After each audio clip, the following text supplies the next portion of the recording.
Hello friends, vibrant GS study centre में आपका स्वागत है।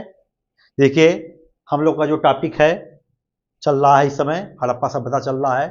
टीजीटी पीजीटी क्रैश कोर्स आपके संस्थान में संचालित है। उसी क्रम में हम लोग हड़प्पा सभ्यता इस समय हड़प्पा सभ्यता के बारे में अध्ययन कर रहे हैं। तो हड़प्पा सभ्यता के नामकरण पर चर्चा हुई, हड़प्पा सभ्यता की तिथि पर चर्चा हुई, हड़प्पा सभ्यता के उद्भव पर चर्चा हुई। आज का जो हमारा अगला इसमें टॉपिक है, आज हम हड़प्पा सभ्यता के प्रमुख नगरों के बारे में जानेंगे। देखिए मित्रों, बड़ी महत्वपूर्ण सभ्यता थी भारत के संदर्भ में। एक प्रसिद्ध विद्वान हैं मार्टिमर व्हीलर, उनका एक स्टेटमेंट है कि सिंधु नदी ने भारत को उसकी सभ्यता प्रदान की है। ध्यान से सुनिएगा, पूछा जाता परीक्षा में किसका स्टेटमेंट है। मार्टिमर व्हीलर कहते हैं कि सिंधु नदी ने भारत को उसकी सभ्यता प्रदान की है और गंगा ने उसकी आस्था। तो इस पंक्ति से, इस स्टेटमेंट से आप समझ जाएंगे कि सिंधु नदी घाटी सभ्यता का कितना महत्व था। और ये जो सभ्यता थी सिंधु और उसकी सहायक नदियों के किनारे विकसित हुई, बढ़ी और आगे अपने चरम पे पहुंच गई। देखिए मित्रों, प्रश्न उठता है कि हड़प्पा के लोगों के पास ऐसा क्या था, हड़प्पा के लोगों के पास ऐसा क्या था जो उनके संदर्भ में अनूठा था। मतलब क्या मतलब है, उनके पास क्या क्या ऐसी चीजें थी जो विश्व की उस समय की जो उसके समकालीन सभ्यताएं थी उससे उसको अलग करती हैं। तो ध्यान दीजिएगा, पहला, उनके पास मेरे मित्रों सुनियोजित नगर थे। ऐसी सुनियोजित नगर की व्यवस्था विश्व के किसी भी प्राचीन सभ्यताओं में देखने को नहीं मिलती है। अगली जो उनकी विशेषता थी, उनके पास मेरे मित्रों सड़कों का जाल था। उनके पास पक्की ईंटों से निर्मित मकान थे जो कि समकालीन किसी भी सभ्यता में दिखाई नहीं पड़ते हैं। अगली बात, उनके पास जल प्रबंधन की अत्यधिक विकसित अत्यधिक विकसित तकनीक थी, अत्यधिक विकसित टेक्नोलॉजी थी। जो उनके जल प्रबंधन की व्यवस्था थी वो पूरे विश्व में सर्वश्रेष्ठ थी। और जल प्रबंधन की जो व्यवस्था थी उसका जो सबसे अच्छा उदाहरण है वह है धौलावीरा। और देखिए, हड़प्पा जो यात्री आते थे, व्यापार करने के लिए जो आते थे, उनके लिए, यात्रियों सौदागरों के लिए स्थान स्थान पे, स्थान के लिए, स्नान करने के लिए स्थान स्थान पे चबूतरे बने हुए थे, कुएं का प्रबंध किया गया था। और ये भी जान लीजिए कि आज के हिंदुस्तान का कितना बड़ा इसका क्षेत्रफल रहा होगा। आज के हिंदुस्तान का करीब 1/3 हिस्सा हड़प्पा सभ्यता के दायरे में था। तो ये सारी उसकी विशेषताएं हैं जो वास्तव में इसको विश्व की अन्य इसके समकालीन सभ्यताओं से इसको अलग करती हैं। तो आज हम इसके जो मुख्य मुख्य नगर हैं उसकी चर्चा करेंगे, क्योंकि देखिए परीक्षा उपयोगी जो प्रश्न बनते हैं इन्हीं नगरों से बनेंगे। इन्हीं नगरों से क्या क्या सामग्री मिलती है, यह किस नदी के किनारे है, यहाँ से क्या किसने इसका उत्खनन कार्य कराया, सारी बातों पर चर्चा होगी। देखिए, हम शुरुआत कहाँ से करेंगे, हड़प्पा से करेंगे। आपको इससे आप परिचित हो गए होंगे कि जब सिंधु नदी घाटी सभ्यता का उत्खनन हो रहा था तो सबसे पहले इसी शहर का, इसी नगर का उत्खनन कार्य कराया गया। अब इसके सारे फैक्ट के बारे में हम जानेंगे, सारे तथ्यों के बारे में जानेंगे। पहली बात देखिए, जो हड़प्पा है वह पाकिस्तान के पंजाब प्रांत के मांटगोमरी जिले में है।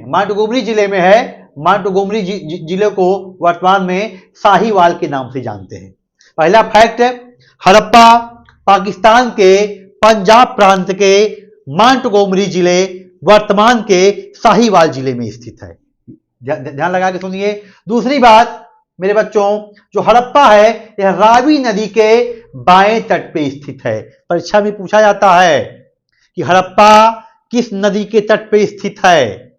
अगला जो पूछा जाएगा प्रश्न, जैसे आपने उत्तर दिया कि हड़प्पा रावी नदी के तट पे स्थित है, तो अगला जो प्रश्न बनेगा क्या बनेगा, रावी नदी के किस तट पे है, बाएं तट पे है कि दाएं तट पे है। तो मेरे मित्रों, हड़प्पा जो है वो रावी नदी के बाएं तट पे स्थित है। ठीक, अगला अब देखिए इसका उत्खनन कार्य किसने कराया। आपको बताए थे कि हड़प्पा सभ्यता का सबसे पहली बार उत्खनन 1921 ईस्वी में दयाराम साहनी द्वारा किया गया। मार्शल के नेतृत्व में इनकी टीम वहां जाती है, दयाराम साहनी की, यही उस टीम का निर्देशन करते हैं और इन्हीं के नेतृत्व में, यही उस टीम का नेतृत्व करते हैं, इन्हीं के नेतृत्व में हड़प्पा सभ्यता की खुदाई की जाती है। सर्वप्रथम ये खुदाई 1921 ईस्वी में की जाती है, बाद में आगे भी खुदाई होती है, और बाद में पुनः 1922, 1923-24 ईस्वी और 1926-27 ईस्वी और 1933-34 ईस्वी। देखिए, पहली बार खुदाई होती है 1921 ईस्वी में, अगली बार जो खुदाई होगी 1923-24 में होगी, 1926-27 में होगी, 1933-34 में होगी। उस दौरान हड़प्पा सभ्यता की खुदाई की जाएगी। और देखिए, हड़प्पा के उत्खनन से केवल दयाराम साहनी ही संबंधित नहीं थे, इसके उत्खनन से मार्टिमर व्हीलर का भी संबंध था और इसके उत्खनन से वत्स महोदय का भी संबंध था। तो अगर कोई आपसे पूछे कि हड़प्पा सभ्यता के, हड़प्पा नगर के उत्खनन से कौन कौन से विद्वान संबंधित थे, तो बताइएगा दयाराम साहनी थे, वत्स महोदय थे, उनका पूरा नाम है माधव स्वरूप वत्स, और मार्टिमर व्हीलर। ये सब लोगों ने हड़प्पा के उत्खनन में अपना योगदान किया था। ठीक, आगे देखिए, अब देखिए इसका क्षेत्रफल कितना है। इसका जो क्षेत्रफल है मेरे बच्चों, 5 किलोमीटर की परिधि में यह पूरा नगर बसा हुआ था। जो हड़प्पा नगर था, इसका जो क्षेत्रफल था, जो एरिया था, वह 5 किलोमीटर में बसा हुआ था। ठीक, दूसरी बात, यह सिंधु सभ्यता का पहला ज्ञात नगर था। सैंधव सभ्यता का पहला ज्ञात नगर कौन था? हड़प्पा था। अगली बात देखिए, जो संपूर्ण नगर था मेरे बच्चों, जो संपूर्ण नगर था वह 2 भागों में विभाजित था, या आप इसको कह सकते हैं 2 टीले में विभाजित था। एक था पूर्वी टीला, एक था पश्चिमी टीला। अब देखिए दोनों में अंतर क्या था। पूर्वी जो टीला था, देखिए मेरे बच्चों, एक प्रकार से सामाजिक विभेदीकरण यहां देखने को मिलता है, क्योंकि जो शहर का विभाजन हुआ था पूर्वी भाग और पश्चिमी भाग में, या पूर्वी टीले या पश्चिमी टीले में, दोनों में कि जो लोग रहते, जो उसमें निवास करते थे, वो जैसे पूर्वी टीला में ज्यादातर श्रमिक लोग निवास करते थे। श्रमिकों का जो वर्ग था वह पूर्वी टीला में निवास करता था, और पूर्वी टीले को ही माउंट यफ नाम दिया गया है। ठीक, अगली बात, जो उसका पश्चिमी टीला है, देखिए पश्चिमी टीले की विशेषता सुन लीजिए। पश्चिमी टीले में जो समाज का विशेषाधिकार संपन्न वर्ग था, या जो शासन कार्यों में अपना सहयोग करता था, या जो पुरोहित वर्ग था वह निवास करता था। इसकी विशेषता यह थी कि यह जो पश्चिमी टीला था, यह चारों ओर से इसकी किलेबंदी की गई थी। पश्चिमी टीले को चारों ओर से घेरा गया था। ठीक, और दूसरी बात, इसको दुर्ग टीला भी कहते हैं, और इसको व्हीलर महोदय माउंट एबी नाम से संबोधित करते हैं। तो कोई आपसे अगर पूछे कि माउंट एबी क्या था, तो माउंट एबी कुछ नहीं था, माउंट एबी हड़प्पा नगर का पश्चिमी टीला था। अब माउंट एफ क्या था? माउंट एफ हड़प्पा नगर का पूर्वी टीला था, जहां पर श्रमिकों का आवास था, सामान्य लोग वहां पर निवास करते थे, जबकि पश्चिमी टीले में विशेषाधिकार संपन्न लोग निवास करते थे, क्योंकि पश्चिमी टीले की ही किलेबंदी की गई थी। पूर्वी टीले की हड़प्पा सभ्यता में, हड़प्पा नगर में किलेबंदी नहीं की गई थी। पूर्वी टीले में कहीं पर भी किलेबंदी के साक्ष्य नहीं मिलते। ठीक, तो आप समझ सकते हैं कि सामाजिक विभेदीकरण हड़प्पा सभ्यता में प्रारंभ हो गया था। समाज का जो एक उच्च वर्ग था उसका निवास पश्चिमी टीला था, समाज का जो निम्न वर्ग था उसको पूर्वी टीला में रहना पड़ता था। ठीक, अगले देखिए, अब देखिए यहां से क्या क्या मिला है। यहां से देखिए मेरे बच्चों, दुर्ग के साक्ष्य मिले हैं, रक्षा प्राचीर के साक्ष्य मिले हैं, निवास गृह के साक्ष्य मिले हैं, चबूतरों के साक्ष्य मिले हैं, अन्नागार के साक्ष्य मिले हैं। देखिए जो अन्नागार है मेरे बच्चों, अन्नागार संपूर्ण हड़प्पा सभ्यता की सबसे बड़ी सार्वजनिक इमारत है। अन्नागार जो है संपूर्ण हड़प्पा सभ्यता की सबसे बड़ी सार्वजनिक इमारत है, और यह ज्यादातर हड़प्पा नगरों से मिलते हैं। इसका जो लंबाई था करीब 45.71 मीटर लंबा था, और करीब 15.23 मीटर चौड़ा था। ठीक, अगला बात देखिए, अगला पॉइंट जो हमारा है, और यहां से क्या क्या मिलते हैं मेरे बच्चों, यहां से कृषि के भी प्रमाण मिलेंगे, जो जो कृषि के जो क्या क्या ये लोग पैदा करते थे उसके भी प्रमाण मिलेंगे। यहाँ से जौ के प्रमाण मिल रहा है, यहाँ से जले हुए गेहूं के प्रमाण मिल रहे हैं, यहाँ से जौ के प्रमाण, जले हुए गेहूं के प्रमाण मिल रहे हैं। यह दर्शाते हैं कि जो हड़प्पा सभ्यता के लोग थे जौ से भी परिचित थे, जले गेहूं से भी परिचित थे। कुछ विद्वान कहते हैं कि भूसी के भी प्रमाण मिलते हैं। धान की भूसी के प्रमाण मिलने का मतलब यह है कि हड़प्पा के लोग धान से भी परिचित हो गए थे। मुख्य रूप से जौ के प्रमाण मिलेंगे, जले हुए गेहूं के प्रमाण मिलेंगे। आगे देखिए, ताम्र भट्टियों के प्रमाण मिलेंगे। तांबे को ये लोग गलाते थे। आपको हम बताए थे कि तांबे में टिन मिला के कांसा तैयार करते थे, और जब तक तांबे को नहीं गलाएंगे, टिन को नहीं गलाएंगे, तो उसमें कैसे एक दूसरे का मिश्रण करेंगे। तो ताम्र भट्टियों के प्रमाण मिलेंगे। ताम्र भट्टियां मिलने का मतलब यह है कि ये लोग तांबे को गलाने की प्रथा को जानते थे, तांबे को गलाने की विधा से परिचित थे।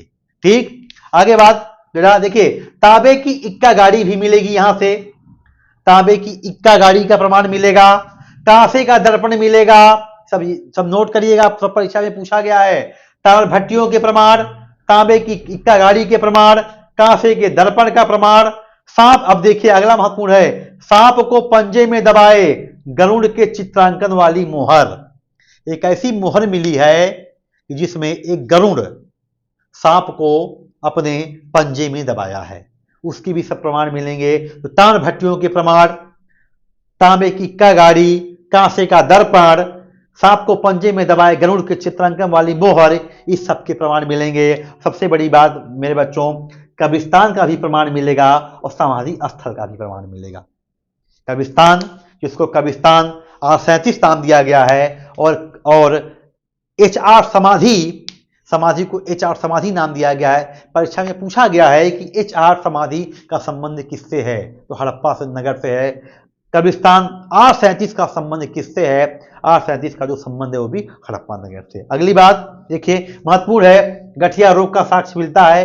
एक ऐसा ज्ञान है, वहां पर कुछ प्रमाण मिले हैं, कुछ ऐसे जो जीवाश्म मिले हैं। जीवाश्म में पता चला है कि इसे जो हड्डी मिली है उसका जो शोध हुआ है उसमें लग रहा था कि यह जो जीवाश्म मिला है वह गठिया रोग से पीड़ित था। गठिया रोग का प्रमाण मिला है। एक मुद्रा पर सिर के बल खड़ी नग्न स्त्री का चित्र मिला है, जिसके गर्भ से पौधा निकला हुआ दिखाई पड़ता है, जिसे उर्वरता देवी कहा जाता है। ठीक है, तो गठिया रोग का साक्ष्य, एक मुद्रा पर सिर के बल एक स्त्री, नग्न स्त्री का चित्र है, जिसके गर्भ से पौधा निकल रहा है। ऐसा लग रहा है कि उसे उर्वरता का देवी माना गया है। तो हड़प्पा सभ्यता के इतने महत्वपूर्ण फैक्ट हैं, इसको दिमाग में बैठा लीजिएगा। यहाँ से परीक्षा उपयोगी प्रश्न बनते हैं। अगली बात देखिए, सिंधु सभ्यता की सर्वाधिक लेखयुक्त मोहर, लेखयुक्त मोहर है वो हड़प्पा से प्राप्त हुई है।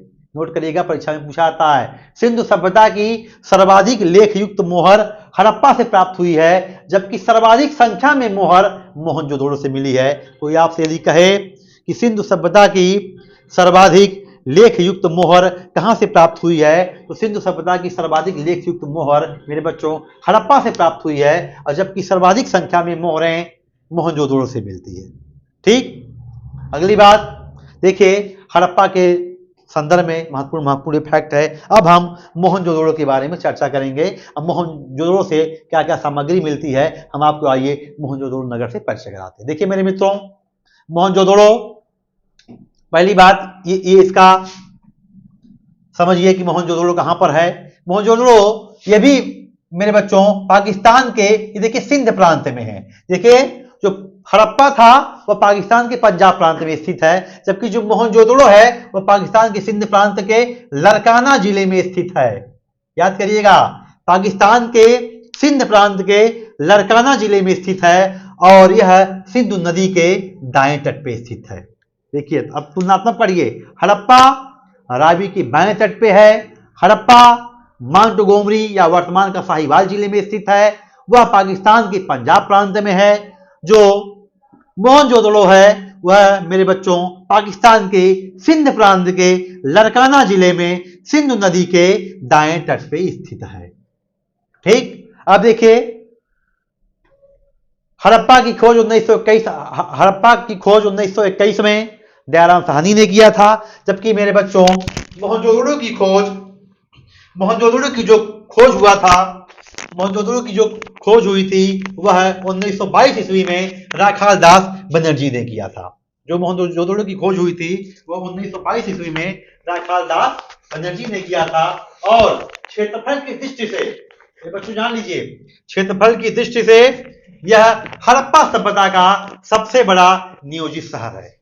क्षेत्रफल की दृष्टि से हड़प्पा सभ्यता का सबसे बड़ा यह नियोजित शहर है। और जानिए कि यह जो इसका जो मतलब होता है सिंध भाषा में, इसका जो मतलब होता है, इसका मतलब सिंध भाषा में इसका अर्थ है मुर्दों का टीला। इसका जो मतलब है सिंध भाषा में इसे मुर्दों का टीला कहते हैं। लेकिन जान लीजिए मेरे बच्चों, पूरे मोहनजोदड़ो से कब्रिस्तान के साक्ष्य नहीं मिलते हैं। इसका मतलब मुर्दों का टीला है लेकिन कब्रिस्तान के साक्ष्य नहीं मिलते हैं। और अगली बात यह है मेरे बच्चों कि यहां से जो हड़प्पा सभ्यता है यह भी दो भाग, जो मोहनजोदड़ो है यह भी दो भागों में इसका विभाजन हुआ था। इसका यह पश्चिमी टीला है, एक पूर्वी टीला है। जिस तरह हड़प्पा सभ्यता का दो भागों में विभाजन हुआ था उसी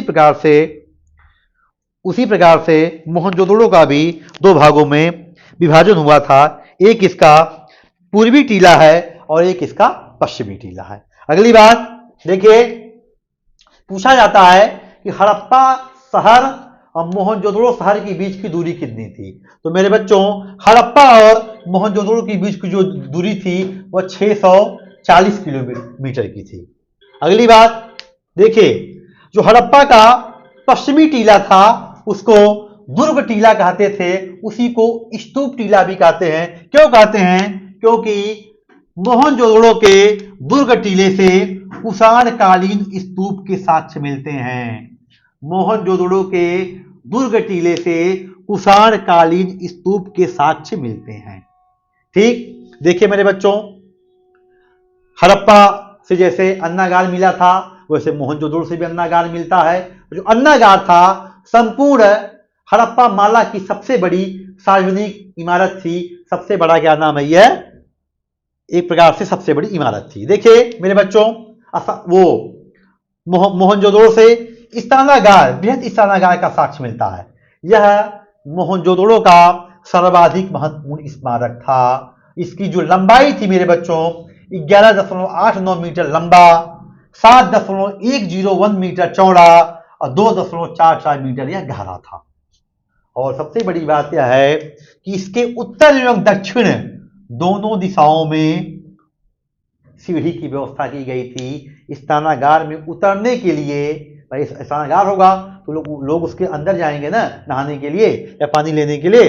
तो पूछा जाता परीक्षा में इस्तानागार की किस दिशा में सीढ़ी थी, उत्तर में थी, दक्षिण में थी, पूरब में थी कि पश्चिम में थी। मेरे बच्चों, इस्तानागार के उत्तर एवं दक्षिण दोनों दिशा में सीढ़ी की व्यवस्था की गई थी। अगली बात देखिए, जो इस्तानागार है उसको मार्शल महोदय तत्कालीन विश्व की एक आश्चर्यजनक संरचना कहते हैं। मतलब कहते हैं कि जो इस्तानागार था वास्तव में यह एक तत्कालीन विश्व की एक आश्चर्यजनक संरचना है। ठीक, अगली बात देखिए, इस्तानागार के पश्चिम में ही अन्नागार था। जिस प्रकार से हड़प्पा से अन्नागार प्राप्त हुए हैं उसी प्रकार से मोहनजोदड़ो से भी अन्नागार प्राप्त हुए हैं। फिर से हम आपको रिपीट करा रहे हैं कि जो अन्नागार थी उसकी लंबाई 45.71 मीटर लंबी थी वह, और 15.23 मीटर वह चौड़ी थी। ठीक, अगली बात देखिए, जो मोहनजोदड़ो था, मोहनजोदड़ो के जितने भवन थे वहां से जो मकानों के जो निर्माण हुए हैं सब मेरे बच्चों पक्की ईंटों से निर्मित हैं। पक्की ईंटों से निर्मित हैं। अगली बात, उसकी जो सबसे बड़ी विशेषता थी मोहनजोदड़ो में सड़कों का जाल फैला हुआ था। और उसकी जो सबसे बड़ी सड़क थी उसकी चौड़ाई करीब 33 फीट थी। भाई 33 फीट चौड़ाई उस समय, इतनी प्राचीन सभ्यता में सड़कों को इतना चौड़ा बनाया जाता था, तो यह कहाँ देखने को मिलेगा? यह मोहनजोदड़ो की सड़क में देखने को मिलेगा। और अगली बात, यहाँ से क्या क्या सामग्री मिलती है? यहाँ से मेरे बच्चों कांसे की नर्तकी की मूर्ति मिलती है, बड़ा महत्वपूर्ण पूछा जाता है। अगली बात, पुजारी की मूर्ति मिलती है, पुजारी की मूर्ति मिलेगी, कांसे की नर्तकी की मूर्ति मिलेगी, एक मुद्रा पर अंकित पशुपतिनाथ, पशुपति शिव की मूर्ति मिलेगी, हाथी का कपालखंड मिलेगा, हाथी का कपालखंड मिलेगा, और सर्वाधिक भारी बटखरा का प्रमाण मिलेगा। इतने प्रमाण मिलते हैं। क्या क्या? कांसे की नर्तकी की मूर्ति, पुजारी की मूर्ति, एक मुद्रा पर अंकित पशुपतिनाथ की मूर्ति, शिव की मूर्ति, पशुपतिनाथ शिव की मूर्ति, हाथी का कपालखंड, सर्वाधिक भारी बटखरा। इसका मतलब यह हुआ मेरे बच्चों कि जो मोहनजोदड़ो के लोग थे वह हाथी से भी परिचित हो गए थे। ठीक, और हम हाथी से परिचित हो गए थे। अगला जो हमारा नगर होगा वो उसके हम बारे में चलिए, अगला जो नगर हमारा उसकी चर्चा करते हैं। देखिए मित्रों, हमारा जो अगला स्थल है या अगला नगर है वो चंदूदड़ो है। हम चंदूदड़ो की चर्चा करेंगे। यह भी सिंधु सभ्यता का महत्वपूर्ण नगर है। यहाँ से हमको बड़े महत्वपूर्ण सामग्रियाँ मिलेंगी, बहुत महत्वपूर्ण साक्ष्य मिलेंगे। यहीं से ही मेरे बच्चों महिला प्रसाधन सामग्री जैसे लिपस्टिक के साक्ष्य, काजल के साक्ष्य, पाउडर के साक्ष्य, सारे प्रमाण मिलेंगे। इसका मतलब यह है कि जो सिंधु नदी घाटी सभ्यता के लोग थे वह प्रसाधन सामग्रियों से परिचित हो गए थे। चलिए हम एक एक चर्चा करते हैं। देखिए, जो चंदूदड़ो है उसकी जो लोकेशन है बेटा, देखिए यह पाकिस्तान के सिंध प्रांत में सिंधु नदी के बाएं तट पर स्थित है। चंदूदड़ो कहां पर है? यह पाकिस्तान के सिंध प्रांत में सिंधु नदी के बाएं तट पे स्थित है। ठीक, अगली बात, इसका जो खोज किसने किया है? देखिए, जो मोहनजोदड़ो था वह सिंधु नदी के दाएं तट पे था, हड़प्पा जो था वह रावी नदी के बाएं तट पे था। तो यह जो चंदूदड़ो है यह सिंधु नदी के बाएं तट पे स्थित है। इसकी खोज किसने किया था? इसकी खोज 1931 ईस्वी में एनजी मजूमदार ने किया था। चंदूदड़ो की खोज 1931 ईस्वी में एनजी मजूमदार ने किया था, और 1935 ईस्वी में मैके के नेतृत्व में, मैके एक प्रसिद्ध पुरातत्ववेत्ता हैं, मैके के नेतृत्व में चंदूदड़ो का उत्खनन कार्य प्रारंभ हुआ था।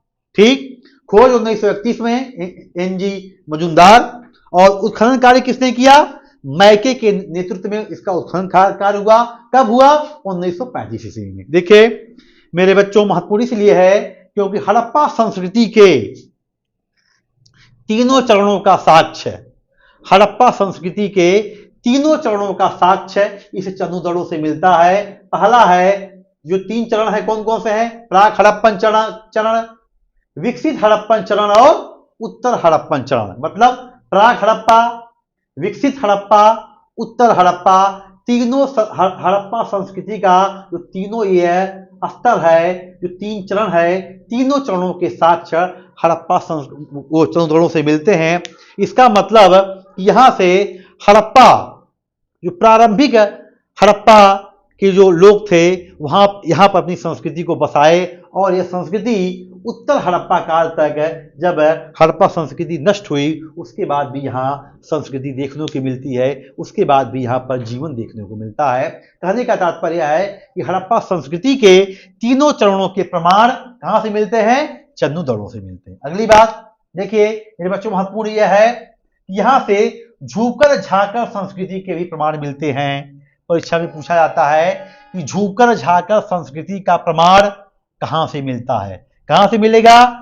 झूकर झाकर संस्कृति का प्रमाण चंदूदड़ो से मिलेगा। देखिए जो चंदूदड़ो था वो पूरी तरह से शिल्प उत्पादन में संलग्न था। जो चंदूदड़ो के निवासी थे वो लोग शिल्प उत्पादन में काफी रुचि रखते थे, क्योंकि यहां से मणिकारी का प्रमाण, मोहर बनाने का प्रमाण, भार माप के बटखरे के प्रमाण बहुतायत मिलते हैं। इन प्रमाणों का मिलना यह निश्चित करता है कि जो चनुदड़ों के निवासी थे वह शिल्प उत्पादन की गतिविधियों में संलग्न रहे होंगे। ठीक, अगला बात देखिए, यहां से महत्वपूर्ण है मनका बनाने का कारखाना मिलता है, भट्टी के भी साक्ष्य मिलते हैं। मनका बनाने का कारखाना और भट्टी के साक्ष्य कहां से मिलेंगे? वह मिलेगा चन्नूदड़ों से। अगली बात यहां से देखिए, बहुत महत्वपूर्ण है यह जो साक्ष्य मिल रहा है, एकमात्र यही एक स्थल है जहां से मिट्टी की पकी हुई पाइप नुमा नालियां मिलती हैं। मतलब मिट्टी की पकी हुई पाइप नुमा नालियों के प्रमाण, फिर से सुनिएगा, मिट्टी की पकी हुई पाइप नुमा नालियों के प्रमाण कहां से मिलेगा? वो मिलेगा चन्नूदड़ों से। परीक्षा में प्रश्न पूछा जाएगा, पाइप नुमा नालियों के प्रमाण कहां से मिलते हैं? सीधे उत्तर बताइएगा, पाइप नुमा नालियों के प्रमाण चन्नूदड़ों से मिलते हैं। ठीक, अगली बात देखिए, यह संतो सभ्यता का ऐसा स्थल है जहां से किलेबंदी के साक्ष्य नहीं मिलते हैं। हम आपको बताए थे कि जो जैसे जब हड़प्पा नगर के बारे में आपको बताए थे तो संपूर्ण नगर था दो भागों में विभाजित था, एक पूर्वी भाग, एक पश्चिमी भाग। पश्चिमी भाग का ज्यादातर किलेबंदी की जाती थी क्योंकि पश्चिमी भाग में समाज का विशेषाधिकार संपन्न वर्ग निवास करता था। लेकिन चन्नूदड़ों में इस प्रकार के किसी भी प्रकार के किलेबंदी के हमको प्रमाण दिखाई नहीं पड़ते हैं। पूछा जाता है क्योंकि अपवाद है, इसलिए पूछा जाएगा, दिमाग में बनाए रखिएगा। पूछ देगा हड़प्पा सभ्यता के किस स्थल की किलेबंदी नहीं की गई थी, तो हड़प्पा सभ्यता का चन्नूदड़ों है, वहां से किलेबंदी नहीं की गई थी। अगली बात आपको बता चुके हैं, यहां से मेरे बच्चों महिला प्रसाधन सामग्री जो महिलाएं इस्तेमाल करती हैं अपने सौंदर्य के लिए, जैसे लिपस्टिक का प्रमाण, काजल का प्रमाण, पाउडर का प्रमाण, यह भी मिलता है। इसके साथ साथ मेरे बच्चों स्याही दवात के प्रमाण मिलते हैं जो यह बताते हैं कि हड़प्पा निवासी लेखन कला में भी दक्ष होने लगे थे, लेखन कार्य भी करते थे। क्योंकि देखिए लिपि मिल रही है, चित्रात्मक लिपि मिल रही है, उसमें करीब 400 अक्षर हैं। लिपि मिलने का मतलब है ये लोग लेखन कार्य से परिचित रहे होंगे। दूसरी बात, स्याही दवात मिल रहा है, स्याही दवात मिलने का मतलब है कि लोग लेखन कार्य करते रहे होंगे। ठीक, तो चन्नूदड़ों का ये महत्वपूर्ण फैक्ट है, इसको दिमाग में बैठा लीजिएगा। देखिए एक बात और हम जब मोहनजोदड़ो नगर के बारे में बता रहे थे, भूल गए थे, मोहनजोदड़ो से सूती वस्त्रों का प्रमाण मिलता है, सूती वस्त्रों के प्रयोग का प्रमाण मिलता है मोहनजोदड़ो से। ये कहीं नोट कर लीजिएगा, परीक्षा में पूछा जाता है, इसलिए महत्वपूर्ण है कि मोहनजोदड़ो से पूछेगा किस हड़प्पाकालीन स्थल से सूती वस्त्र का प्रमाण मिलता है। मेरे बच्चों हड़प्पाकालीन स्थल मोहनजोदड़ो से सूती वस्त्रों के प्रमाण मिलते हैं। ठीक, अगला आइए, अगला जो हमारा स्थल है महत्वपूर्ण है, कालीबंगा है। कालीबंगा देखिए ये कहां पर है, इसकी लोकेशन क्या है? कालीबंगा मेरे बच्चों राजस्थान के गंगानगर जिले में, कालीबंगा राजस्थान के गंगानगर जिले में, इसका वर्तमान जो नाम है वह हनुमानगढ़ है, में घग्घर, इसका प्राचीन नाम सरस्वती था, इसी नदी के किनारे या बाएं तट पे इसकी स्थित है। तो कालीबंगा, इसका अर्थ है काले रंग की चूड़ियां होती है। लोकेशन क्या है? यह राजस्थान के हनुमानगढ़ जिले में घग्घर नदी के बाएं तट पे स्थित है। घग्घर नदी के बाएं तट पे राजस्थान के हनुमानगढ़ जिले में यह स्थित है। और महत्वपूर्ण बात, इसकी खोज किसने किया था मेरे बच्चों? इसकी खोज कब हुई थी? 1953 ईस्वी में। किसने किया था? अमलानंद घोष ने। पूछा था परीक्षा में कि कालीबंगा की खोज किसने किया था? तो कालीबंगा की खोज किया था अमलानंद घोष ने। और इसका जो उत्खनन कार्य हुआ था वह किसने कराया था? बीबी लाल ने। 1960-61 ईस्वी में इसका उत्खनन कार्य हुआ था और बीबी लाल महोदय इसके उत्खनन कार्य से संबंधित हैं। बीबी लाल के अलावा बीके थापर भी कालीबंगा के उत्खनन कार्य से संबंधित हैं। तो महत्वपूर्ण बात यह है कि कालीबंगा कहां पर है? कालीबंगा राजस्थान के हनुमानगढ़ जिले में स्थित है। किस नदी के किनारे है? घग्घर नदी के तट पे है। घग्घर नदी का प्राचीन नाम क्या है? घग्घर नदी का प्राचीन नाम सरस्वती है। इसका खोज किसने किया था? खोज अमलानंद घोष ने किया था। इसका उत्खनन कार्य किसने कराया? उत्खनन कार्य बीबी लाल ने कराया। ये महत्वपूर्ण बातें हैं, इसको दिमाग में रखिएगा। अब देखिए क्या क्या सामग्री मिलती है। देखिए यहां से मेरे बच्चों हवन कुंड के प्रमाण मिलेंगे, हवन कुंडों के प्रमाण बहुत बड़ा महत्वपूर्ण है, परीक्षा में पूछा जाता है। अगला प्रमाण प्राक हड़प्पा व विकसित हड़प्पा संस्कृति के प्रमाण मिलेगा। हवन कुंड के प्रमाण मिलने का मतलब है कि कालीबंगा के निवासियों को धार्मिक कार्यों में रुचि थी, धार्मिक कार्य करते थे। दूसरा, अगला जो प्रमाण है जूते हुए खेत का साक्ष्य मिलेगा। जूते हुए खेत के साक्ष्यों का प्रमाण कहां से मिलेगा? कालीबंगा से परीक्षा में खूब प्रश्न पूछा जाता है। और दूसरी बात, एक ही खेत में दो फसलों को एक साथ उगाने का साक्ष्य मिलेगा। एक ही खेत में दो फसलों को एक साथ उगाने का साक्ष्य कालीबंगा से मिलेगा। और वो दो फसल कौन है? एक फसल मेरे बच्चों चना है, एक फसल सरसों है। तो इसका मतलब चना और सरसों का एक साथ प्रमाण, एक साथ बोने का प्रमाण कहां से मिलता है? कालीबंगा से मिलता है। ठीक, देखिए अगला महत्वपूर्ण बात क्या है? देखिए हम आपको बताए थे पूरी हड़प्पा माला में, पूरी हड़प्पा संस्कृति में ज्यादातर जो मकान बने थे, भवन बने थे, उसमें पक्की ईंटों का निर्माण हुआ है। लेकिन अपवाद देखिए, कालीबंगा में जो निर्माण हुआ है उसमें भवन के निर्माण में कच्ची ईंटों का प्रयोग किया गया है। इसीलिए परीक्षा में पूछा जाता है कि हड़प्पा संस्कृति के किस नगर से कच्ची ईंटों के प्रमाण मिलते हैं? तो उत्तर सीधे बताइएगा, कालीबंगा से कच्ची ईंटों के प्रमाण मिलते हैं। ठीक है, कालीबंगा के जो मकान थे, भवन थे, उसमें कच्ची ईंटों का प्रयोग हुआ। ठीक, अगली बात देखिए मेरे बच्चों, देखिए हड़प्पा संस्कृति की एक बहुत बड़ी विशेषता थी। क्या थी? आपको बताए थे कि नालियों की बहुत जबरदस्त व्यवस्था की गई थी। घरों के गंदे पानी को निकालने के लिए नालियां बनाई गई थी, सार्वजनिक नालियों का निर्माण हुआ था। लेकिन कालीबंगा से नालियों के साक्ष्य नहीं मिलते हैं। न तो नालियों के साक्ष्य मिलेंगे, न तो पक्की ईंटों के साक्ष्य मिलेंगे। साक्ष्य किसके मिलेंगे? लकड़ी की बनी नाली का प्रमाण मिलेगा। दिमाग में बैठा लीजिएगा, नालियों के प्रमाण तो नहीं मिलेंगे, सार्वजनिक नालियों के प्रमाण नहीं मिलेंगे, लेकिन प्रमाण किसके बनी मिलेंगे? लकड़ी की बनी नाली का एकमात्र साक्ष्य है। इस तरह आपको बताए थे कि पकी मिट्टी से निर्मित नाली का प्रमाण कहां से मिलता है? चन्नू दड़ों से मिलता है। उसी प्रकार लकड़ी से बनी नाली का एकमात्र प्रमाण कहां से मिलता है? कालीबंगा से मिलता है। ठीक, अगली बात देखिए, 7 बता चुके हैं, 7 हवन कुंड या वेदिकाओं के प्रमाण मिलते हैं। हवन कुंडों के प्रमाण मिलेंगे, अग्नि वेदिकाओं के प्रमाण मिलेंगे। अगली बात, युग्म समाधान के प्रमाण मिलेंगे। मतलब स्त्री और पुरुष का एक साथ समाधान किया जाएगा, उसके साक्ष्य मिलते हैं। कहां से? कालीबंगा से मिलेंगे। दूसरी बात, अगली बात, ऊंट की हड्डियों के प्रमाण मिलेंगे। देखिए राजस्थान है, रेगिस्तानी भाग है, तो ऊंट का प्रयोग करते रहे होंगे, सामान्य सी बात है। ऊंट की हड्डियों के प्रमाण यहां से मिलेंगे। और इसके साथ ही साथ हाथी दांत के से बनी कंघी के प्रमाण मिलेंगे। हाथी दांत से बने कंघी का प्रमाण मिलेगा, ऊंट की हड्डियों के प्रमाण मिलेंगे। और सबसे महत्वपूर्ण बात मेरे मित्रों यह है कि यहां से एक बालक के सिर का एक हिस्सा मिला है, कपाल खंड मिला है, जिसमें 6 छेद मिले हैं।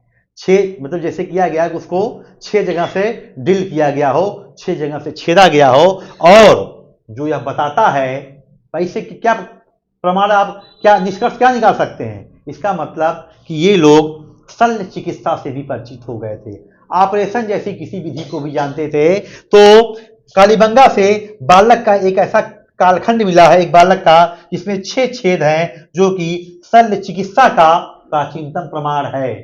तो शल्य चिकित्सा का प्रमाण, हाथी दांत की कंघी के प्रमाण, ऊंट की हड्डियों के प्रमाण, युग्म समाधान के प्रमाण, हवन कुंड के प्रमाण, भूकंप के प्राचीनतम प्रमाण।